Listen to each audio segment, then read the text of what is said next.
We had a client that we worked with, and she was really struggling with profitability. She kept raising tuition. She actually did 3 tuition increases within a 15-month cycle, and she still could not catch up. So I helped her work with our 6 money leaks in schools, and she only used 3 of the 6 money leaks and cut her expenses by 50%. 50. She did not fire anyone. She did not slash any of her programs, and she did not work more hours. Again, the 6 money leaks are not hacks or spreadsheets. These are patterns. They are small decisions that feel so normal that your school does, but they quietly drain your school's profit. So if you've ever wondered why you're working so hard, but still not seeing the return, this is your first step to clarity. Click the link in the show notes and find out what it's actually costing you.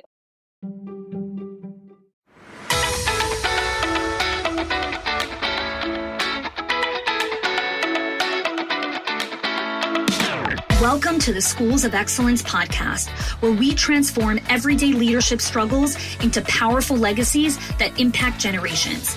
I'm your host, Chani Wilshansky, a 20-year veteran of school leadership who has helped hundreds of school leaders achieve what many thought was impossible through our signature programs, School Leadership HQ and Enrollment Engine. With our battle-tested frameworks and blueprints, leaders have achieved 90% parent retention, 50% less staff turnover, 15% improved profit margins, and increased enrollment by 25%.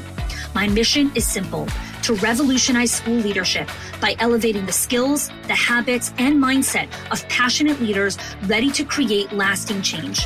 Join me as we build your legacy of excellence, one transformative conversation at a time.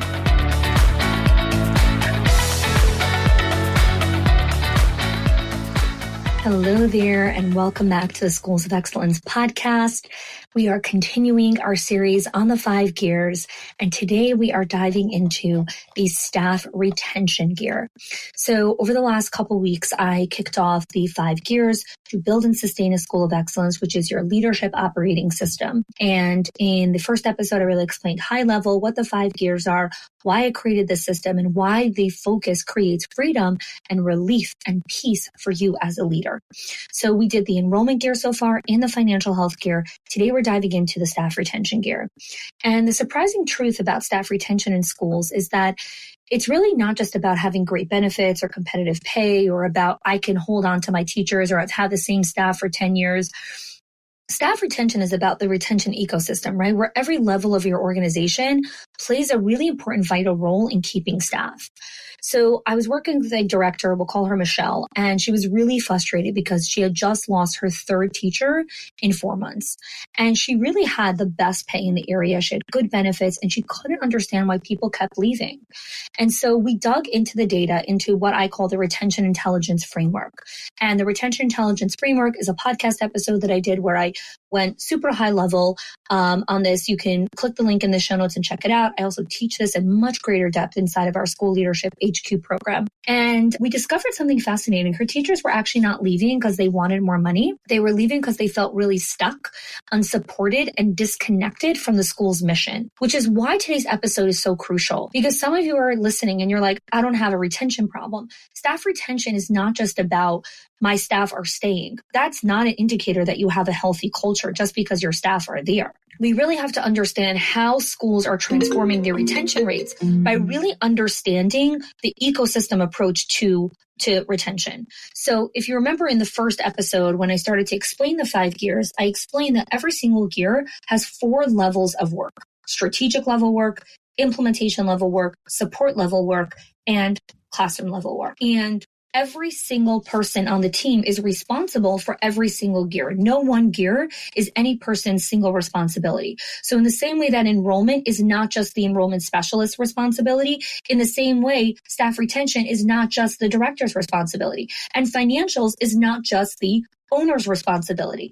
Everyone plays a role in every single gear. So let's start with the strategic level, right? What does it mean to play at the strategic level in staff retention? So I want to be really clear and really brutally honest when it comes to the strategic level. If you're spending your time ordering supplies or covering lunches or whatever it is, you're not doing strategic work that actually drives retention. Because one of the things that actually developing a core retention strategy is, what is our culture strategy going to be? It's not just about having nice values on the wall or giving Starbucks gift cards. It's about having really clear systems for how values show up in daily work. So I'll give you an example of a client. We'll call her Jessica. She lived in the Midwest, and she was struggling with what I call toxic positivity in culture, right? Where everyone pretended that everything was fine, but underneath there was so much growing resentment. And so I helped her, as one of the systems that we have is we created with her culture checkpoints. And these are just like specific little moments in the day where her leadership team would just kind of assess, like, are we living our values? Simple things like, are we having honest conversations in our one-on-ones? Are we celebrating small wins authentically? Are we addressing challenges head on? Are we beating around the bush? And what happened is within 90 days, her staff started to say things like, everything just feels a little bit different. We're not just talking about culture. Now we're living culture. And another part of strategic planning that I'll share with you here, and again, I go this in really, really depth inside of School Leadership HQ, is the second part of strategic work with staff retention is professional development planning. And I'm not talking about random workshops. Like, I'm talking about creating a true systematic approach to growing your team and creating what we call career pathways, documented career paths for every role. Because it's not just about, we created, you need to build systems that support the career pathways. Monthly skill assessments. We do quarterly. There's certain monthly skill assessments. And then with teachers, we have something called the 6 performance keys. And these are the 6 core skills that every teacher needs to get good at and better at in order to be a teacher of excellence. We also recently developed the 4 forces of admin excellence. And these are the 4 key areas that your admin team needs to excel in order to be a true leader of excellence. And so when you have these diagnostic tools and you have these options to actually create clear metrics for advancement, now you're really working on retention, right? Now you're really making progress. So I was working with a director, we'll call her Sarah, and one of her teachers were Amy. And she had been thinking about leaving already for a while. She had been there for 2 years. She really felt stuck. And I sat down with Sarah and I was like, show her the career pathway, like show her the clear steps to move from lead teacher to curriculum coordinator. And what happened is like Amy's entire energy changed. Like, she was like, oh my God, there's a future in this school. Right? Like, this is what I mean by the retention intelligence framework. This is a framework that I created. You can click the link in the show notes for the podcast episode. It's about having systems to monitor and predict staff satisfaction. That's why it's called intelligence, because it's not just about random data points. It's about pulling multiple points of intelligence to create this, right? It's not about annual surveys. We have to do regular pulse checks, monthly satisfaction metrics, clear career pathways that have action plans based on data. Think about it. By the time the teacher tells you they're leaving, it's way too late. The strategic work is about catching signs early and having systems that tell you when a classroom needs more support, when a teacher is overwhelmed, when your culture is telling you, attention, right? You need to pay attention.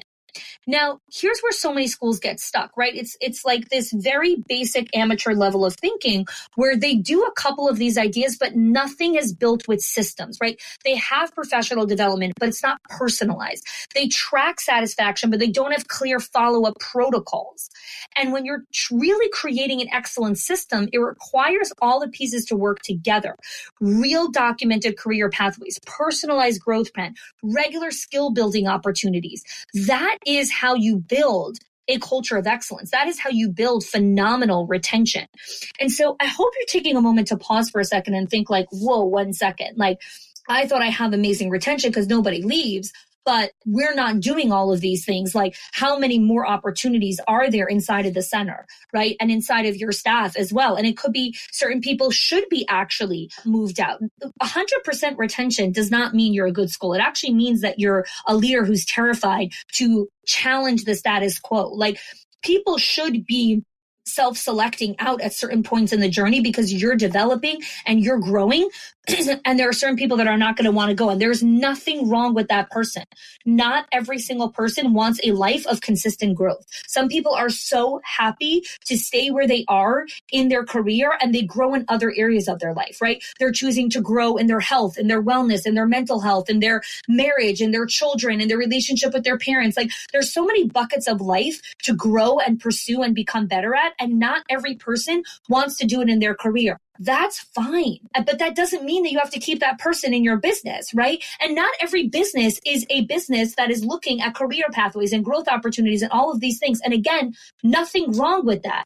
You have to have a sober conversation about what is actually important to you and do you really want to do this? We're not growing and excelling in every bucket of our life in every single season. There are seasons for things. And sometimes people are in a season where they're like, I don't want to grow. I don't want a career pathway roadmap. Like I want to be exactly where I am right now. I'm growing in other areas. I'm raising, 3 young kids under the age of 5. Like this is where I'm growing. I'm growing as a mom. I'm learning how to be patient. I'm learning how to not lose my cool. I'm learning how to work more cohesively with my partner so that, we don't trigger each other when the kids cry. Like that's what we're learning how to do right now. And that's where I'm growing. And my job is the stability. And I don't want to be pushed. And I don't want to be, just leave me alone. Just leave me alone. And I know that every single one of you are listening. And we've all had seasons like that of just leave me alone. Let me come in. Let me do my job. Let me leave. Leave me alone. I've got enough going on in my life. I get it. But the thing is that if you are a growth-oriented school and you have growth as one of your values and you're constantly in the pursuit of excellence, that's fantastic. But then it's also remembering, like, have we over-indexed on it? We're like, I always have to grow. I always have to develop. No. There's seasons.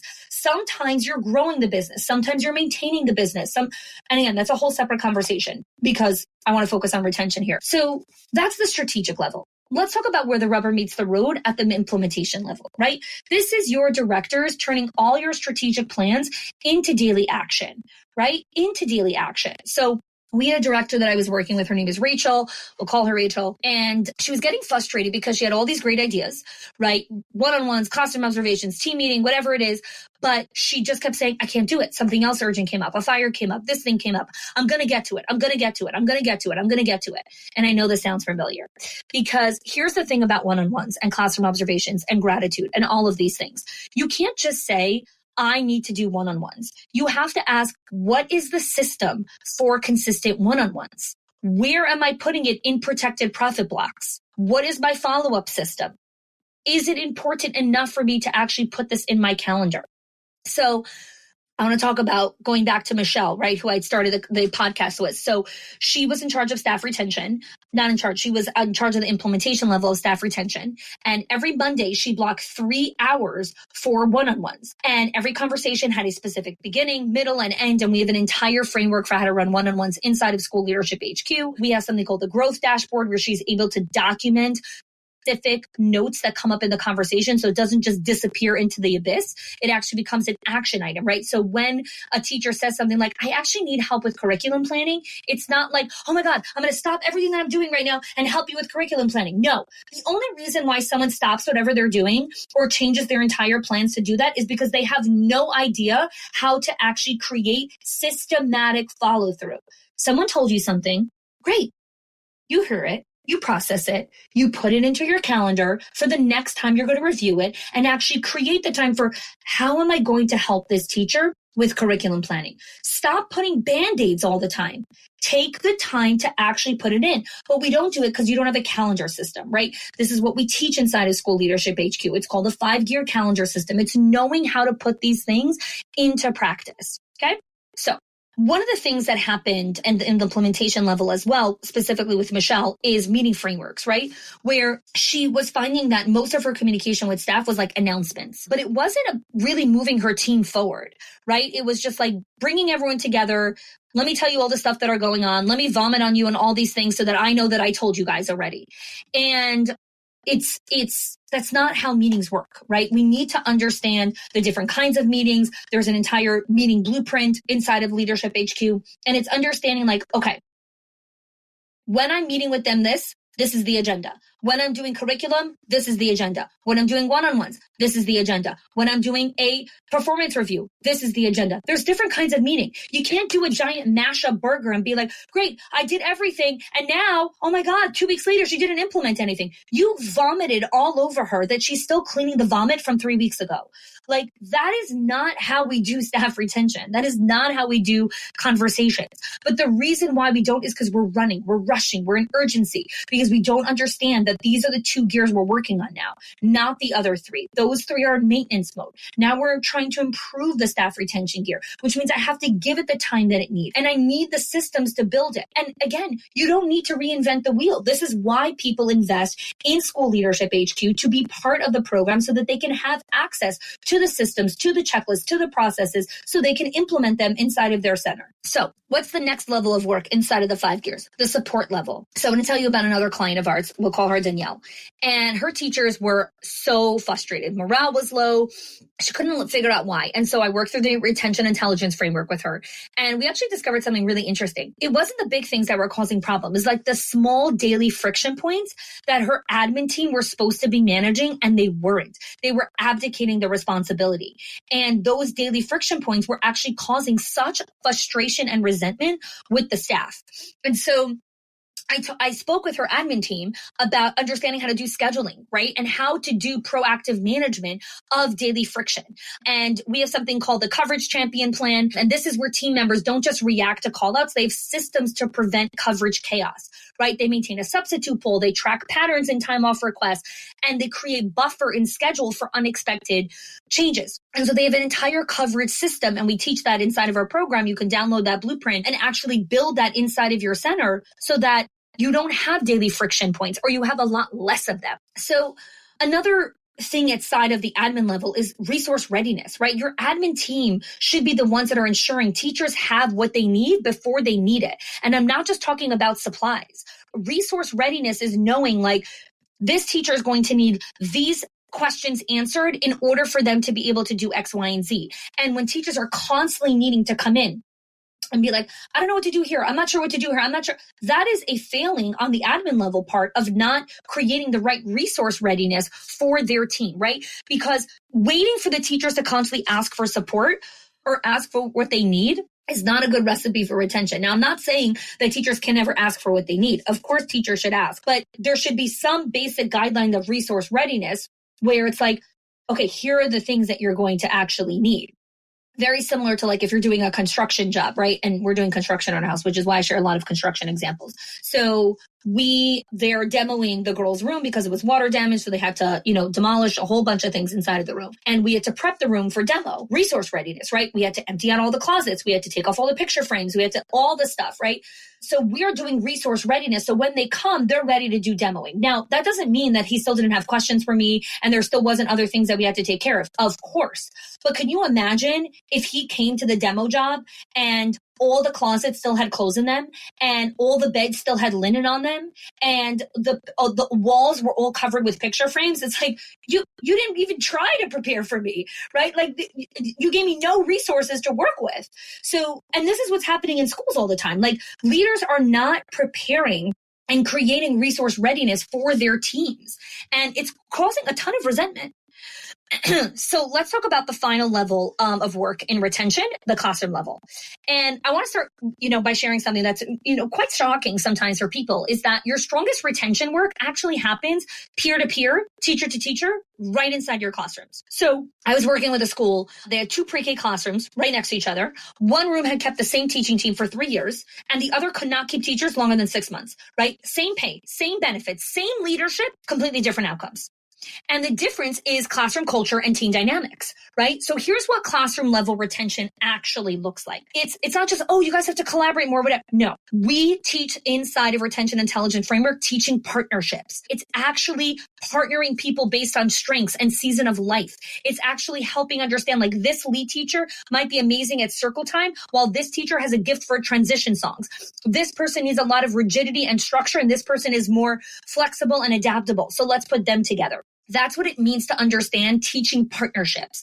Another thing that we teach inside of the classroom level is what I call rituals. These are small daily things that build strong classroom cultures, right? Where the teachers actually learn how to get along with each other. They learn how to tolerate their differences. They learn how to assume best intent. These are such important things that you can't do for them, right? They have to create the ritual, but you can set the tone and say, one of the ways to create a great classroom culture is for the two of you to have a ritual of connection. Again, think about a marriage, right? Not saying that classroom teachers are like a marriage, but they are very similar in that way. You guys spend a lot of time together. Rituals are one of the most powerful ways to keep connection and relationship alive inside of a long-term relationship, right? And you hope that the teachers end up being some form of a long-term relationship. Like, we want you to make it through the year at least, but hopefully longer than that, right? If they stay. Rituals of connection, rituals of meeting with each other at specific times, rituals of small bids for connection. Like, these are such fundamental components of any relationship.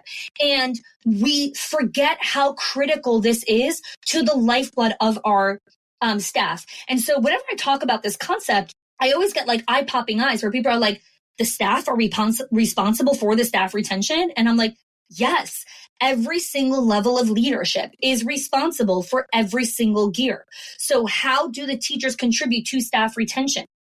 We have to partner them correctly with their strengths. We need to teach them how to create rituals. We need to teach them how to communicate with each other. We need to teach them how to have difficult conversations and not push things under the rug, right? These connection points create such strong classroom partnerships where there's peer support, where there's real collaboration, where there's daily practices and rituals that build strong teams. Okay, let's bring this all together. Whether you're working at the strategic level, the implementation level, the support level, the classroom level, retention isn't about one thing. It's about building systems that work together to create an environment where teachers want to stay and grow, right? Want to stay and grow. So if you are ready to transform your staff retention, I really want to invite you to take 2 action steps.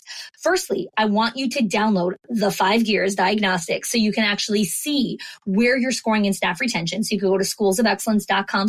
And then I also want to invite you to book a profit and growth call. And this is where we share with you a little bit more about our Leadership HQ program and also help you understand your roadmap for growth inside of your center. School Leadership HQ is where we work hands-on on implementing all of the systems, the entire ecosystem, from building your one-on-one framework to creating your mentorship programs, to creating career pathways, to creating recognitions programs that actually work. All of these things are systems that are already designed inside of School Leadership HQ. You get to plug and play into these systems and actually create sustainable growth inside of your center. So again, go to schoolsofexcellence.com to check out the diagnostic. And next week, we're going to dive into the parent retention gear. And I'm so excited for that. All right. Thanks so much for joining me. If your accountant has ever told you to cut back on professional development or slash your teacher appreciation budget or your staff development budget just so you could stay afloat, or has told you, hey, you probably can't go invest in that program, please listen. The problem is not that you're spending too much money on your people or yourself or your investment or your support system. It's that your school has invisible money leaks that are draining your profit, leaks that no spreadsheet will ever catch or accountant. So I created the 6 money leaks of schools that show you the 6 core areas that schools lose money every single month without realizing it. If you close even one of them, your profits will start to soar without sacrificing your team. Go get it now and stop blaming the things that are actually building your school.